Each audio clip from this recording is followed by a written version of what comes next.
Okay, I think we're live now. That thing gets longer and longer every time.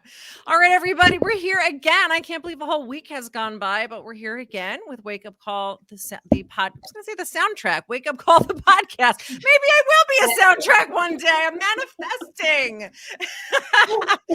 But we're here again. Same topic as last time. Some of the same guests. Last week, we started to talk about how do you start and grow a law firm that serves you. Emphasis on the you, because you can do it. Some of my best friends here are doing it. They are proof. And we wanted to continue that conversation and give some more nuts and bolts kinds of advice about like strategic things that you guys have done in your firms that our audience can take away and hopefully implement in their firms. Not just more like last time, I think we were just a little more like mindset, like you can do this. Now we're going to tell you actually how you can do it. So joining me again are Stephanie Hunnell and Jamie Berger, family law attorneys in New Jersey. And added to the roster today is Attorneys Dow. She is also a family law attorney in New Jersey. Thank you so much for joining me again today. Attorney, you have been on. You were on like way back, like when I first started even doing these. Way back when we were chronicling the events of COVID and how to operate a completely virtual practice. And here you are. Yeah. A completely virtual practice. It's awesome. Yeah. Yeah. So I'm, definitely, I think, some of the things that I do are good for people who have a virtual practice, but if you don't, it's just as applicable. And I wanted you all to come back with some, specific things, like maybe a sort of a list of like maybe the best things that advice you could give to other law firm owners that really helped move the needle for you and allow you especially to have a law firm where you get to do the things that you really want to do in it, but you don't have to do the things you don't want to do. So I don't know who wants to go first. Who's got a burning desire to go first? A lot of pressure. Well, nobody. I will go first. I will tell you that we talked about coaching. You talked about coaching last week, and I'm not in HTM now, but I had been, and I also have done coaching with Allison Williams, and both are great. And one of the things that I think is the most paramount to learn from any kind of coaching experience is that you need to make sure that you're not burning all of your ends and in the middle too, right? And so the more that you can automate, the better off you are. And that goes from every step of the practice, from the first answering of the phone, right, to that intake process, to filing your final documents if you're doing divorces like we are. Automation is key. So, if my staff doesn't want to do a full intake on somebody, we have links for them to do full intakes. If somebody doesn't want to give us their credit card number when they call, they can do a full intake online. They can access my calendar online because we run everything by appointment only in my firm so that we can all have peace of mind. Yeah, I love that. Yeah, automated. I think that's really true. I also think for us, I think it was, and a lot of it did stem from the coaching, but implementing, it's like progress, not perfection, like making choices and then let those choices sort of lead to more choices. And I think that was really, once we started to do that, Sarah and I, it made such a huge difference because I think we stood in our own way for a long time. You get stuck in the things that you think but you really don't know them as well as you think you know them. And somebody in your firm probably knows how to do them better. And so just, delegating and implementing and making those choices really made a huge difference for us as we started to grow our practice. Mm-hmm. One of the biggest basics for me when I was growing my practice, so I feel like I have the best and worst of both worlds because my first firm that I call it my first firm, did not serve me at all. I did everything the wrong way. I feel like 60 plus hours a week and I worked so much. But my next rendition of the firm where we have practice management software, I think that for us was a game changer. I didn't have that before. I didn't even know it existed. And maybe now more attorneys are aware that there are practice management software, different types out there. But that being able to bill through the software, being able to communicate with clients through the software, being able to upload all of the documents. So we don't have to spend so much time, hand holding our clients, because they still get the same service and they can access it 24/7. So that to me was like one of the biggest tips I can ever. And then it has automated billing where you set reminders. So if they haven't paid, it automatically reminds them. If they need to pay a retainer, they can pay through the portal. You have a link that goes to your website. It's really helpful. What is the software that you use? I currently use MyCase. That's what we use. Yeah, we use Smokeball. We switched to them a few years ago, and we've been really happy with their system too. There's so many out there, and they all have different bells and whistles. But Smokeball's been pretty good. Yeah, we use Practice Panther here, and I have to agree that one of the biggest things that you can do is make sure that you streamline that interaction with your clients, especially with respect to billing. I was at a bar association event here in Staten Island the other day, and a girlfriend of mine came up to me and she said that she had thriced her billing by just adding a CRM.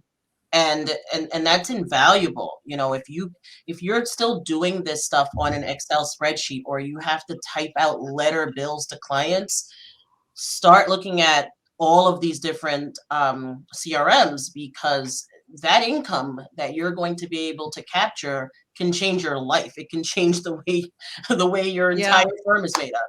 Yeah, I mean, a lot of the things I think about, because I guess I'm very money oriented, but we all are, right? There's no shame in saying that. I'm saying it like it's a bad thing, right? David Nagel, we have to talk about David Nagel again, of course. But, he always talks about that too, is like, what is your money mindset? Like I'm sort of whispering, like I'm money oriented, like it's a bad thing. And I have to kind of catch myself because it's not a bad thing. We're all money more oriented. Every single person, like, my 9-year-old goddaughter is money oriented. She wants money so she can go to Five and Below and buy whatever. We have bigger toys, more expensive toys, but we're all in business to support the lifestyle that we want. Or even if you just have a job somewhere where you're working for someone else, we're all money oriented. So it's not a bad thing. It's not a dirty thing. So, everyone work on getting over that, because you'll see that pop up in different places. And one of the places that immediately comes to mind is your collection process, right? Is like, oh, well, my normal retainer is $5,000, but I got this lady and she's a victim of domestic violence and she's a single mom and I feel so bad for her. And she wants to pay me like $2 a week. And I'm sort of like tempted to do it because she needs help. Like, anybody who this sounds familiar to you, it's lovely that you want to help people, but you can't do it to your own detriment. You still have to make payroll and pay all your own bills and support your own lifestyle. And you can't do that if, this sounds horrible, you're always feeding the stray cat. That's not going to make you money. When you get to the place where your firm is at you've met a revenue goal or a profit goal, then you can really start thinking, okay, how can I give back to the community in a way that I would like to?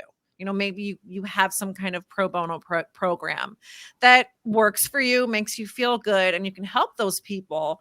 But at the same time, you're still making money, because you can't help people if your firm ends up failing because you're, giving out too many freebies. So yeah, that's right. You guys are all shaking your head. I mean, I think we've all been through that. Like I've helped people where I later was like, I don't think I should have done that. Can I jump in? I want to go ahead. The people, this is me being a little jaded over the years.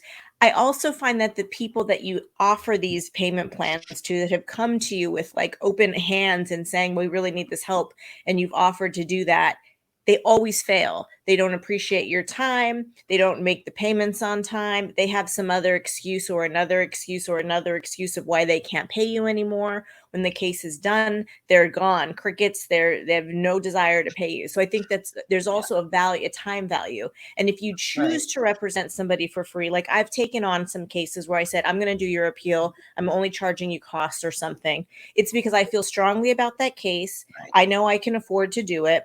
And I'm making that choice because I know the person can't afford it, and that's my choice. And I don't feel bad at all about it. Right. But I the next agree. person that comes in, right. Yeah. If it's a conscious decision that you're taking on a pro bono, or somebody in your office is taking on a pro bono. I worked with an organization years ago that the women were forced into marriage. So it was untangling these really like messy, situations. And that was feel good work. Right.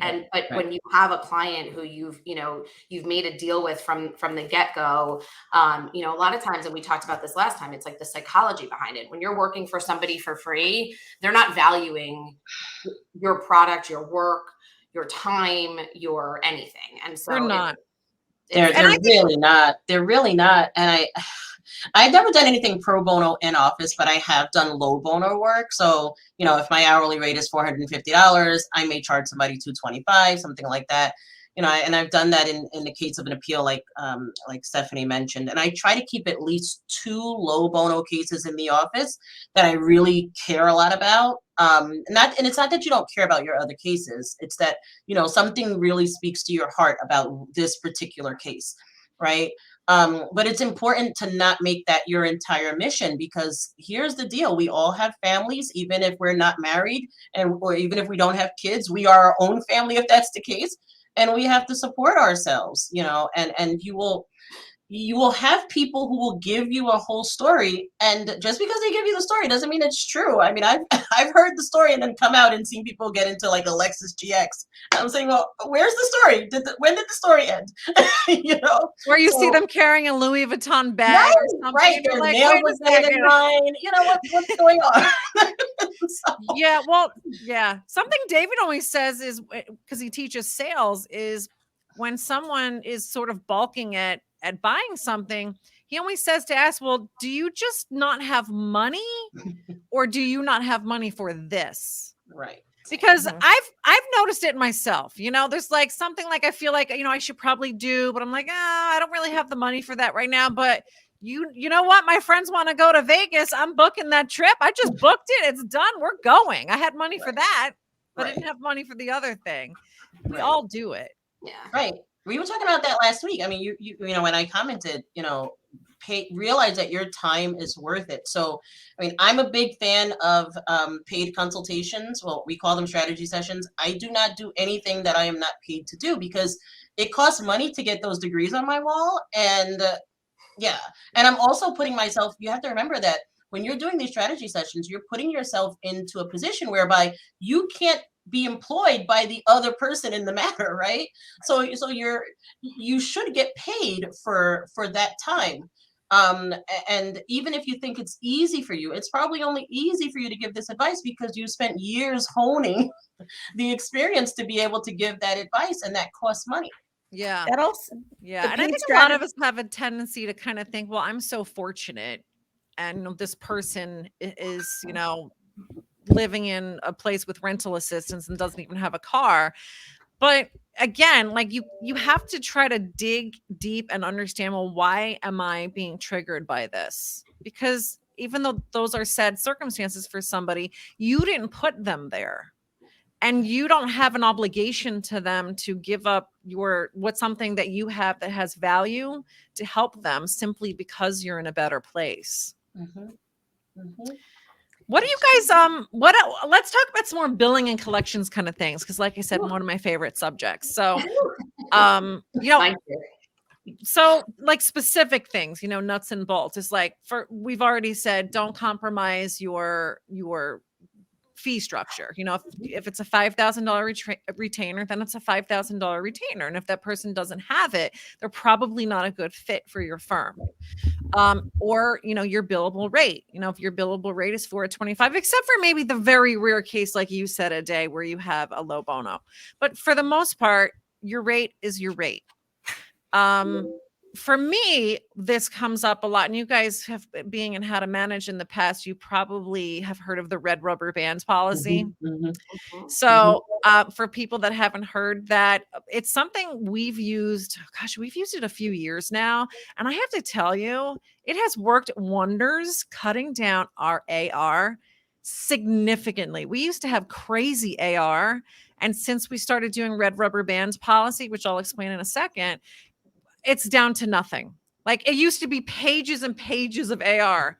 My phone calls were like with my billing coordinator were like an hour long. Now I swear, like if they're 10 minutes, that's it. Whenever we do billing, and it's one page. And so, and a lot of this does come down to some of the mindset stuff we've already been talking about. But the red rubber band policy, the way we implement it, we might have deviated a bit from how to manage recommended doing it.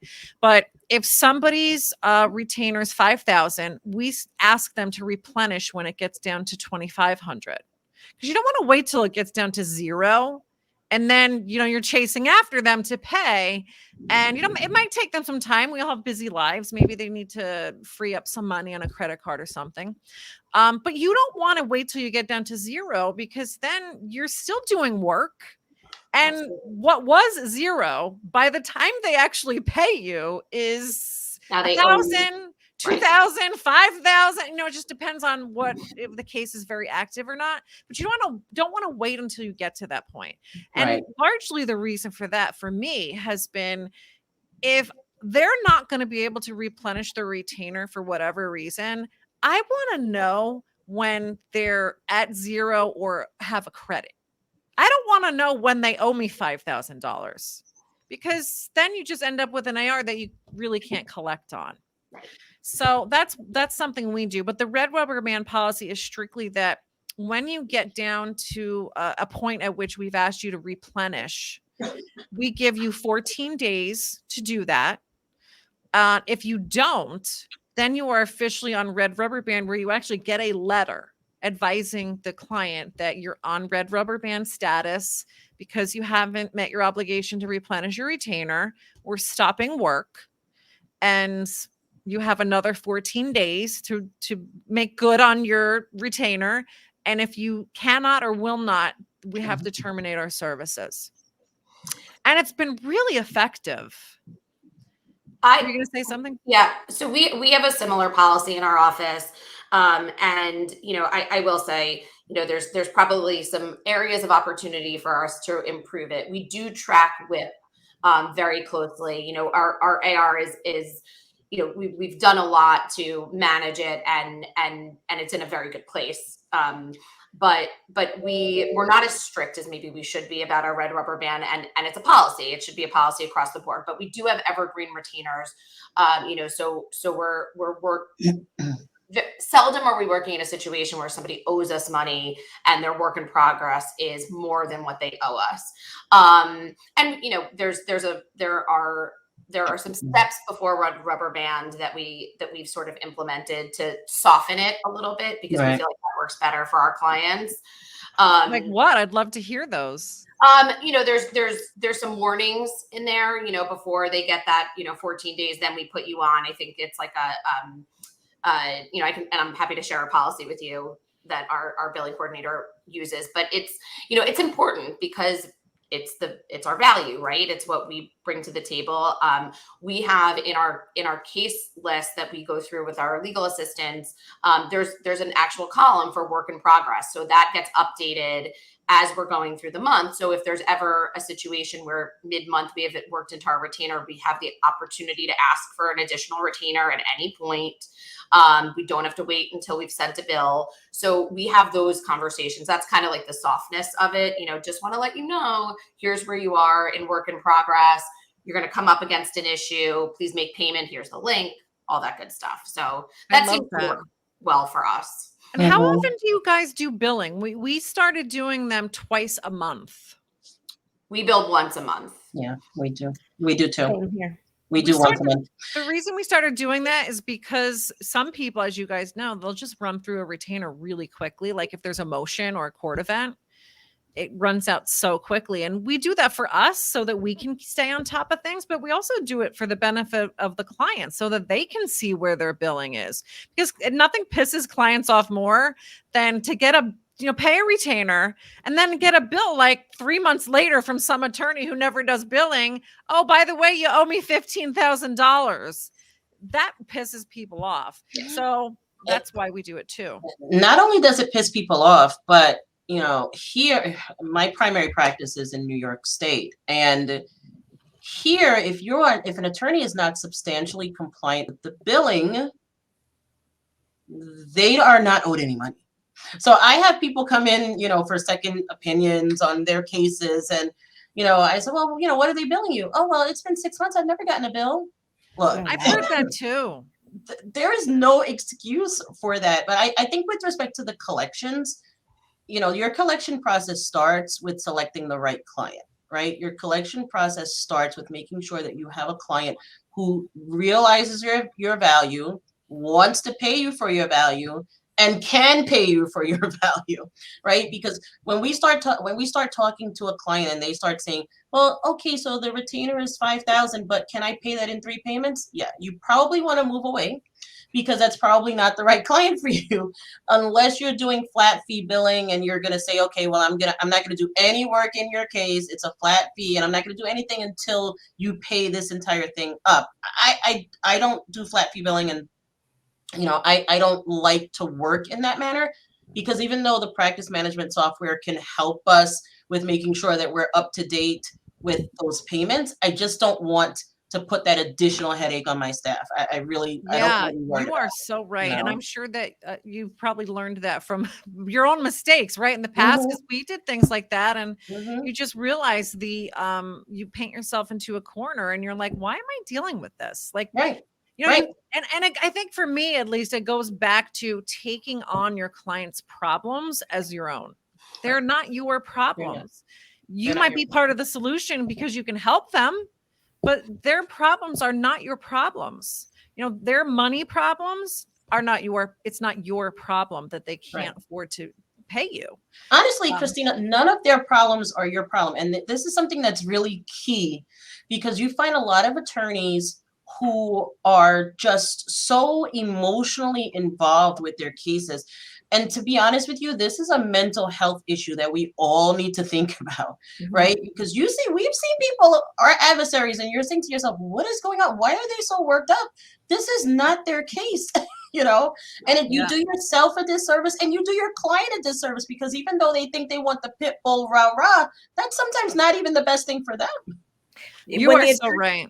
When the attorney loses perspective on the big picture and they're enthralled in all the litigation from day to day, they can't represent their client very well, in my opinion. I mean, because then you're taking on their personality, you're taking on their fight, taking this on, and you're not having that perspective, which is the key to our job, I think. I have said to clients before, because we've all experienced it, clients want to treat you like their therapist. And I'm like, you need one. I said, I can refer you to one, because that, this is a difficult process that you're going through. And I think that you should have somebody to talk to. If you're paying me to be your therapist, I'm not qualified and I'm too expensive. So, let's get you in the right hands so somebody can help you, because that to me is invaluable too, because I'm not going to take that on. I can't bear the burden of their emotional turmoil. You're right. You're right. And the other thing I try to point out to clients too, when this comes up, is I remind them, you don't want me to be emotionally involved in your case, because then I can't make sound judgments and sound decisions, from a legal perspective. It's not my role to be emotionally involved in this with you. And I get it. You're a human being. You should not turn your emotions off. You can't do that. I wouldn't be able to do that if it was my situation. But at the same time, I'm the lawyer. You don't want me to be emotionally involved in this, and recommend that they talk to a therapist about it. And so if you're an attorney, I'll say something that might offend some people, but if you're an attorney and you find yourself continually getting emotionally involved with your clients and their causes, you need to go to therapy yourself. You need to understand why you are doing that. You have some kind of like rescue syndrome or something, like, maybe deep down you were rescuing your mom from a bad situation you had as a kid, or, there's so many things it could be, but you need to understand, why do I feel the need to be so personally involved with my clients? Because you will definitely burn yourself out for sure. And I would bet that you have practices in your office that are counterproductive to having the firm that you want. So we all need therapy though, don't we? We also, we need to take care of ourselves.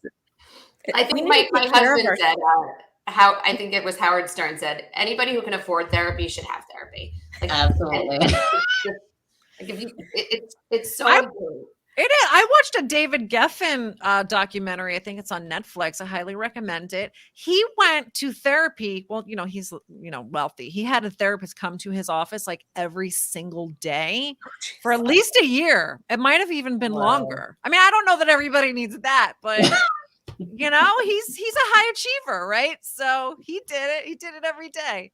We all need an outlet too. We need some kind of Yeah. activity that we're doing that's completely unrelated to us building our business or working in the law. Like we need an outlet. We're doing double duty as lawyers and business owners, and you need to do something outside of that where you can talk to people who are not necessarily lawyers or business owners, or where you can just relax and know that you can have a free moment of safety and just be a person. Yeah. And I think part of that, I tell my associates and my staff all the time, and sometimes they listen to me, a lot of times they don't. You need to have certain working hours. I know, again, we get sort of, we get like a little bit personally involved with our clients, right? Like we're human beings. And especially if you like a client, it's normal to kind of feel like a little bit of affection for them, but you can't just let your life that become your life. And part of the way I do that is just setting clear boundaries. We talked about this a little bit last week. And for me, that looks like not returning emails all hours of the day and night and holidays, not giving clients my cell phone number. I learned a long time ago. I do not give clients my cell phone number. There are a couple that have them just largely because a personal friend referred them and gave them my cell phone number, which they're all under strict instructions not to do that. But even then I have to sort of cut them off, like just not respond at certain hours or continually say, hey, call my office, or can you please email that to me? And after a while, they see, like, it's like the stray cat. If you keep putting out the milk, they'll keep coming back. If you keep emailing them at 1:00 in the morning, they will keep doing it and expecting a response. That's what they learn to expect too, right? Like that's right. It's like with my kids too. If I'm rewarding bad behavior or behavior that I don't want to invite into my life, then why wouldn't they stop doing it? I think that the boundaries part is very important, and not giving out your cell phone, not doing all of that, because it can overtake you. And it's also checks and balances for me. Like, if somebody texts me on my phone, nobody's seeing that but me. And then nobody knows, unless I'm communicating that to somebody else in the moment, because I'm doing 10 other things, it's forgotten about. And so then nobody in my office knows what was texted. And so that's the other thing that I always say to people, like, my legal assistants are copied on everything, and there's a reason for that. Right. Yeah, well, especially with texting, that concerns me, because if we ever get sued, for malpractice, it happens, or there's a fee dispute, or just a difference of opinion with your client, because sometimes they misunderstand things, right? Like when they don't get what they want at the end of the day, they need to blame somebody, and sometimes that somebody is you. And I've had people swear I told them that their husband was going to pay all their counsel fees, and I know I never told them that. And you only have proof of that if you have the correspondence, and if you probably don't have the text messaging. So we have through our phone app, we have, you can text message. So it's clients can still text message, but it's coming through a centralized phone system. Right. Yeah, we have the same thing. Yeah. Yeah. We have my case has that. We have it through Connect, but Practice Panther now has an integration with Connect. And so you can text just about anything, documents, so on and so forth. I think that, when we talk about boundaries, setting out your day and knowing how you work and how your team works is extremely important. So, like I said, we do everything by appointment. So nobody can call and get any of our legal team, whether it's the paralegal or it's the legal assistant or the attorneys. You cannot just call and get us. Why? Because it's a time suck. It is a time waste. You are doing a motion on something else, and Sally Sue calls you, and there's an emergency. We define what emergencies are in our office, Okay. And so, you need to tell people, well, this is an emergency. Somebody's getting arrested, your kid's ACS is at the door. These types of things are emergencies. If, your ex-husband didn't bring back the water bottle for the kid, that's not an emergency. We're not talking about it. So, the way we set up the way I set up my day is that the morning is generally, because I still practice, so the morning is generally reserved for my court appearances. I have 2 days a week where I talk to clients in the afternoons, and then 2 days a week where I do my my strategy sessions, because I still do my own strategy sessions. And then I have 1 day a week that is more administrative, which is Friday, and only gets interrupted if I'm arguing motions in New Jersey. And so it's really important, and it works, and people know, no, you're not going to get a response. We're not going to get on the phone with you. It's just not going to happen. They get links to everybody's calendar, and so they can put themselves onto our calendar. And what it's done is it's really reduced the amount of those telephone calls substantially.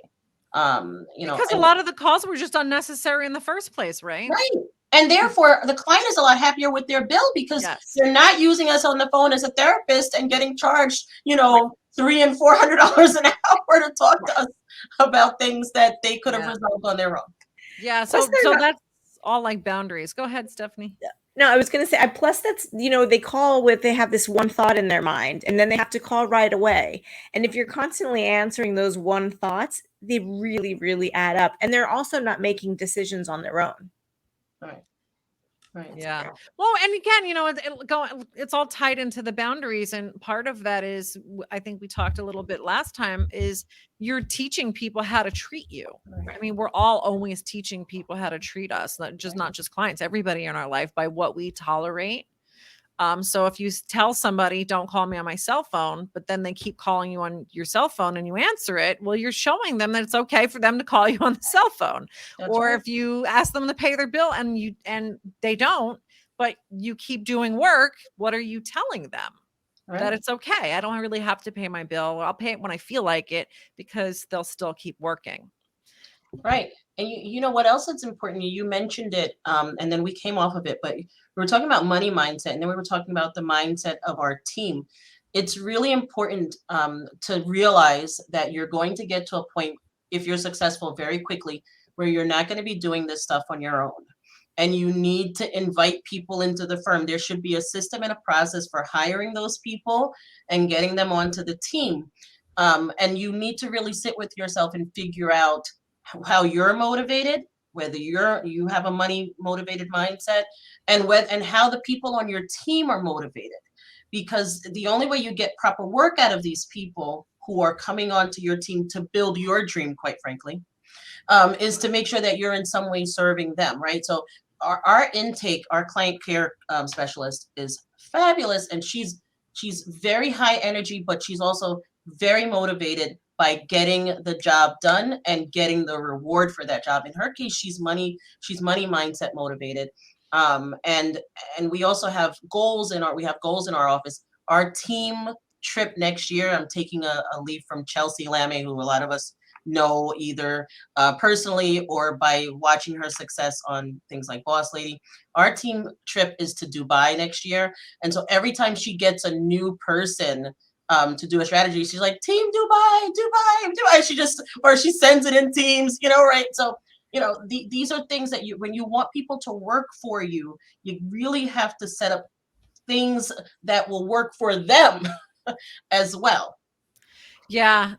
Something I've learned from not doing it is you really do have to have a team, have like a team mindset where it's not just all of us doing separate jobs. Right. We all are part of one cohesive unit, and we each have our distinct roles, but we're all working together to a common goal. And that's definitely something I've neglected in the past with my firm. Now that I'm sort of changing gears, I look back on the past 8 years and I think in a constructive way, like look back on, well, what could I have done better? And that's definitely one of the things that I highly recommend people pay a little more attention to. Because especially when you get bogged down with everything and you're going into your office and you're like, oh my God, I got all these things to do. And I wish my staff would just not bother me, because it's like, I feel like when they leave my office, now I have a new thing to do. There are ways to fix that. Probably can't address all of them here today. Oh, maybe I just came up with our next topic. But pay attention to that, because those people are key to helping you get where you want to go. And if you don't have the right people on your team, you just won't get there, or it'll take you forever and you'll probably realize too late. I think recognizing opportunities for change and doing it, and not just, saying it, are really important. And it's something that Sarah and I, we've spent a lot of time of recent, sort of looking introspectively and saying, okay, what are we doing well? What can we be doing better? Where are opportunities for us to improve? Because none of us are perfect. And there's always an area where, you don't, you sort of like, take me as I am, or I can try to be better at this. But, and I think that that's a really important thing to just sort of every quarter, or, whatever it is, just sort of look at what's operating really well in your firm and what you can really look at as an opportunity for improvement. Mm-hmm. Part of that, I think we have to listen to our team, the people that we have chosen to bring into our group, and hear what they have to say, what they feel like is going right and what's going wrong. Because sometimes it's hard to look at ourselves in the mirror. We get so focused on doing something a certain way, and maybe there's, we're rubbing the person the wrong way. Maybe the person that we're saying, we're going to give you a bonus and this is money, and they're not money motivated. They rather hear some affirmations as opposed to like more motivation. So we have to listen to what they want and what they need in order to keep them close and wanting to work hard for you. Well, let me ask you this. I've always found that, even us as the boss, I'm using finger quotes because I hate that expression and never think of myself as a boss. But how do you handle this? Like, I always feel like they're not always honest about those things. Like, if you ask them what we could be doing better, or, what in the firm maybe they don't like, what they do like, I find sometimes they feel like, to protect their jobs, that they have to, give you positive responses. How do you guys handle that? So one-on-ones, I think, are most important. So I don't think you should ask these tough questions necessarily in a group, because it becomes more difficult to answer. So if you have a one-on-one conversation with the person, then they might be more inclined to be open and honest with you. And I also think it's the same, going back to what we were saying, teaching people how to treat us. We want to grow. And if they feel like they're not in jeopardy for losing their job, by telling us the truth, they'll continue to tell us the truth. And then you can't be mad at them when they tell you something that you don't want to hear. Were you going to say something, Jamie? Yeah, I think I was actually going to say almost exactly that. I think that, it's if you're the way that you receive information is negative or defensive, then why would they ever tell you the truth? It's, I think, showing that openness and opportunity, and that this is like a safe space, that's really integral. And if you can't deliver that, then that's a problem. Right. I agree. And, there are still going to be some people who don't want to be candid. And so, the way that we deal with that is we use our payroll system is Gusto, right? And the good thing about Gusto is that Gusto has these surveys that you can send out, and you can customize these surveys every single month. And you can send them out to your contractors, you can send them out to your employees, and you curate questions. And the team member can also put in their little notes if you allow that empty space there, and you send it out, and it's completely anonymous. And so you don't know who's saying what, necessarily, but you can get a trend as to overall happiness in the firm, and whether people know what their things like whether people know what their job is, whether they're supported, whether they have the right tools to function, things like that can really help you build a better team. I have to tell you, we got a suggestion box one time before we were virtual, and we put it in the copy room, and we told people, you can put something in there if you're worried I'm going to recognize your handwriting, type it or something, cut out little letters from the magazines if you want. I don't care how you do it, but you don't have to put your name on it. Put it in there. And I go, nothing like hateful, okay? We're not in grade school, but like a real, like something constructive that maybe you just don't feel comfortable saying and you want it to be anonymous. Put it in the box. Not once did anybody ever put anything They in the thought box. there were cameras in the break room. They thought there were cameras in the copy room. So I don't know if this just says something really bad about my management style or what. I don't know. I mean, I still, that was, like I said, that like I can't teach people how to do that because it was not something I ever really figured out. But it sounds like you guys have a little bit It's more also than I have. if you have somebody in your firm, if you have a firm administrator or a PLA, they're like that may be somebody that people feel more comfortable having a conversation with because you're not the quote unquote boss, and it really just depends on I think the culture of your firm and the people you have there. There are always going to be people who are more open to discussing things and just trying to promote it is important. I do think it's also a tricky balance. I mean, you can't be friends with your employees. I know a lot of people think they're friends with their employees. I have a hard time understanding how that is because you're just not equals. And there's a pecking order in your firm. And what I have found is when I did kind of fall into that trap of like, oh, we're friends, it's so much easier for me if we're just friends, right? But then, something happens and, they show up a half an hour late for work every day, or, they just screw something up and it comes time to have a hard conversation with them. It's not easy because they get personally offended because you're not their boss, you're their friend. And here you are, criticizing them about something.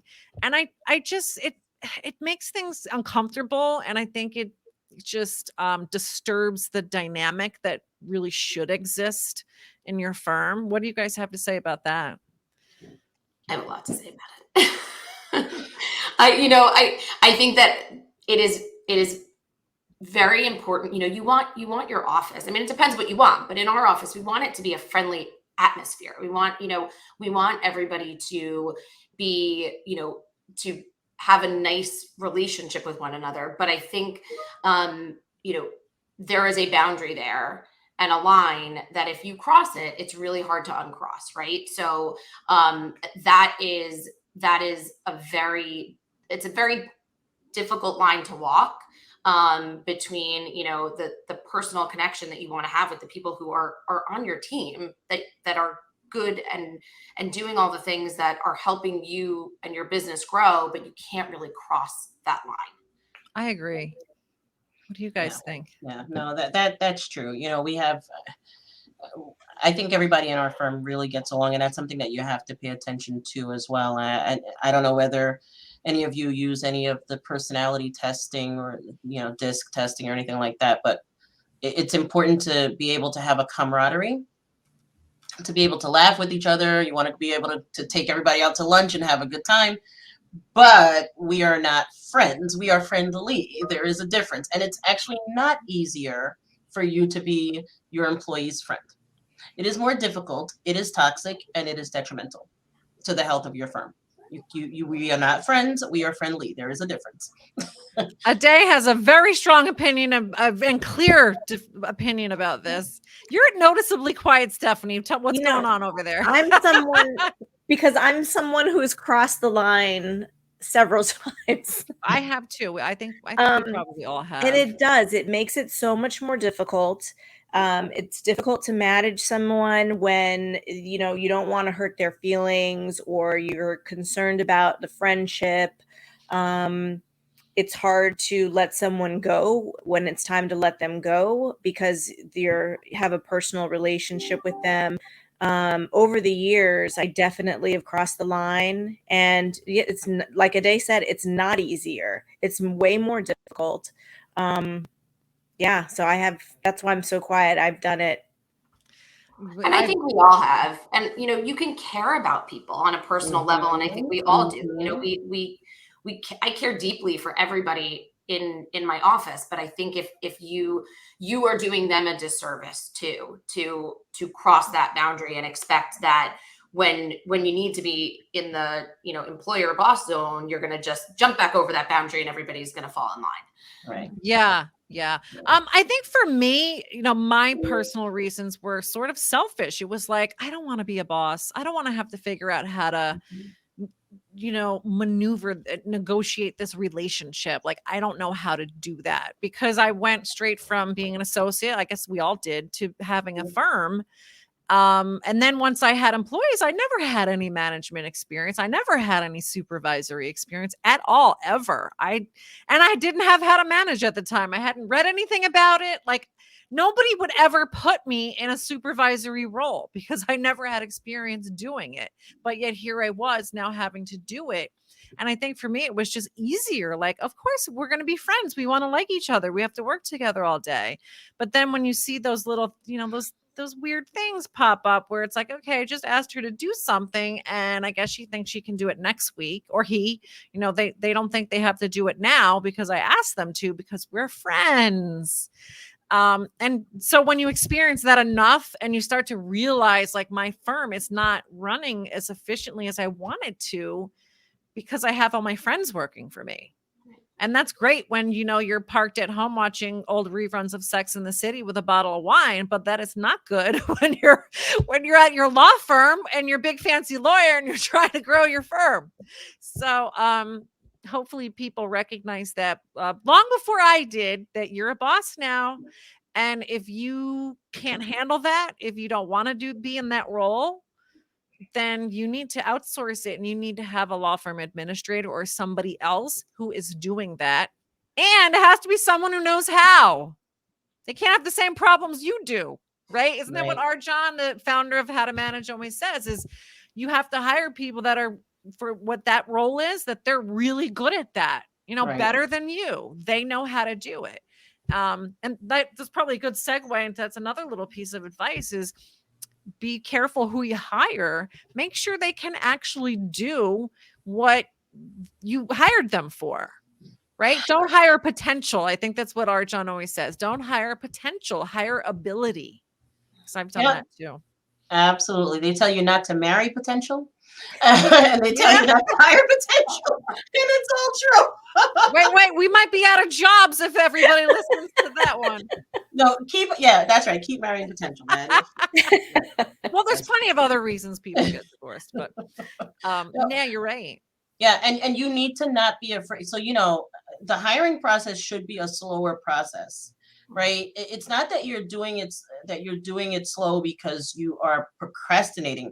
You should be hiring slowly so that you are investigating what the person can and cannot do. I hired somebody back in 2016, and this lady, oh my goodness, I do not even speak her name. We just say, in the office, we say the one who shall remain nameless. It's like Prince, like when Prince had his symbol. I'm not a Harry Potter fan, but Voldemort. But, this person came from a Fifth Avenue firm in the city, and, they should have been able to do the things. And I gave one assessment, but not a deep assessment. And I, the thing I did that was really detrimental? I went against my gut. I said, there was something about the person. I was like, maybe. And I should have just gone with my gut, because this person turned out to be a complete nightmare. And this person I allowed the person to stymie my ability to hire another person to replace her very quickly and get out of the rut. So people, you have to realize that, this is business. Nobody owes you anything. You owe yourself something, but nobody owes you anything, which is why the friend thing won't work, right? Yeah. And you need to not get stuck when something doesn't work. recognize it doesn't work, mourn for the fact that it didn't work, and you have to move on. Otherwise, you can't grow your firm. Yeah, I'm with you Agreed. 100%. I think So, that's all the right. most, So, no, go ahead. that's just the most important thing I've heard like this entire time is be quick to move on to the next thing. Acknowledge the fact that there is a mistake, mourn for that mistake or whatever you need to do, and then get ready to fix the mistake. Don't live in that mistake for a long period of time because it becomes toxic. I have done that, and it does. It's kind of like relationships too. Like you started this a day, so I'm going to blame you, but it goes back to like a bad marriage, you know? I mean, okay, yes, you could go to therapy and those kinds of things, but at some point you have to acknowledge to yourself, and this could be anything, a romantic relationship, a friendship, a business relationship. If it's not working, it's probably not going to change.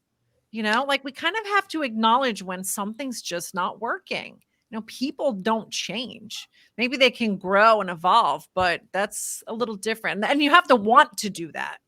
And I think that's the key. I think identifying, on your team when somebody is open to growth and change and coaching and doing all of the things, that's somebody you want to cultivate, and but you have to be able to look objectively and realize when somebody's just not, because those are difficult decisions, and hiring the right people and doing it slowly and doing all of the the things that are necessary in the hiring process it will save you so much time and money and energy. Yeah. Never get back. And totally it will agree. save you disappointment too. Yes. Mhm. Yes.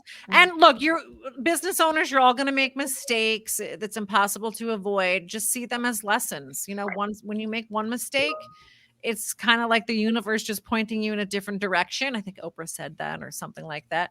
But it's totally true. It's like your life's GPS is just course correcting. Okay, that didn't work. Now I know why that didn't work. I'm not going to do that again. I know better what I need to do for next time. Don't be afraid to make mistakes. So many people are so afraid they what is that expression?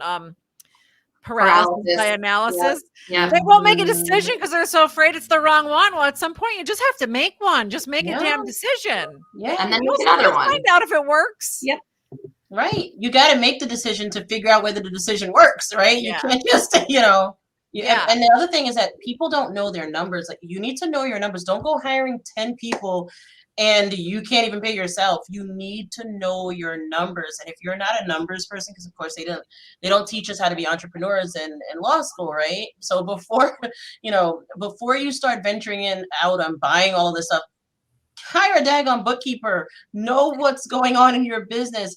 I subscribe to Profit First. So, every time money comes in, money goes into my income account. Then money gets put into the operating account. Then I have money in owner's comp. Then I put my tax money away.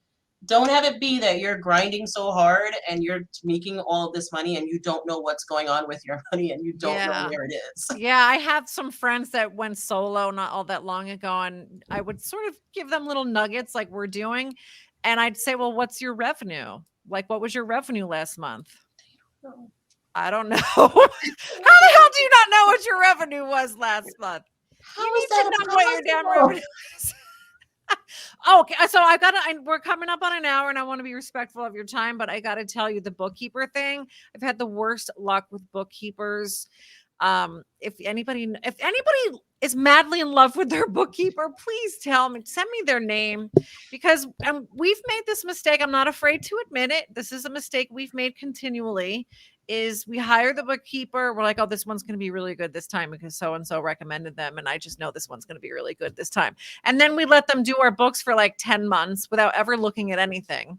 And then the 10th month, we look at the books and we're like, oh my God, they've been doing like all this stuff wrong for 10 months. And now we have to go back and fix all of it. So my advice to you, hire your bookkeeper. Yeah, don't do that. Hire your bookkeeper, but check their work on a monthly basis. Make sure don't just hire wonderful people and just let them run and never see them ever again. That is, I think Arjan calls that managing by abdication. Something I've been guilty of. where you're like, okay, you just go do that now because I don't want to do it. And now it's off my plate. And oh, thank God I can go do something else now. You still have to sort of supervise that. There's got to be checks and balances. You got to make sure, are they actually doing their job? Are they doing it right?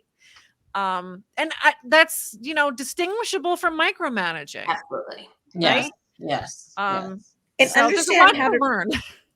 Understand how to read the reports as well. Like, you need to understand when your bookkeeper is sending you your management report, you can understand what the profit and losses are. If people sometimes look at this and go, oh, great, here's the money in the account, but then they're not looking at the breakdown of expenses. They're not looking at the balance sheets for certain things. Like, you have to look at all of it and understand.